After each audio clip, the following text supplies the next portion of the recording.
আসসালামু আলাইকুম রহমতুল্লাহ। সাম্প্রতিককালে একটা ডিবেট অনুষ্ঠিত হয়ে গেল জাভেদ আখতার আর মুফতি সামেল নাদভির সঙ্গে।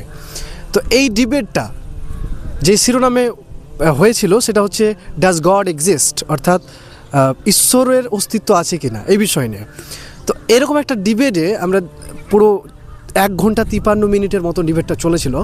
তো এই ডিবেটে আমরা একটা জিনিস দেখতে পেলাম যে মুফতি সাহাব তার যত যুক্তি রয়েছে সবগুলো পেশ করেছেন এবং অন্ধভক্তের মতন যত মনের গল্প রয়েছে সেগুলো জাভেদ আখতার পেশ করেছেন।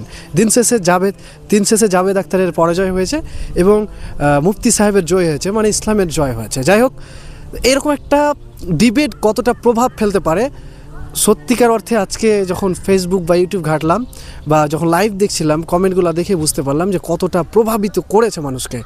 হাজার হাজার লক্ষ লক্ষ মানুষ কমেন্ট করছে যে from today I want to accept Islam, মানে এরকম টাইপের কথা বলছে, যেটা সত্যি একটা ইসলামের জন্য জয়ী বলতে পারেন। যাই হোক, আমার মনে হয় এরকম ডিবেট এরকম ইন্টারন্যাশনাল চ্যানেলে বা ন্যাশনাল চ্যানেলে প্রত্যেকবারই হওয়া উচিত, তাতে মানুষ সত্য জিনিসটা বুঝতে পারবে ইনশাল্লাহ। যাই হোক, আপনাদেরকে এই ডিবেটটা কেমন লেগেছে আপনারা অবশ্যই বলবেন। ধন্যবাদ।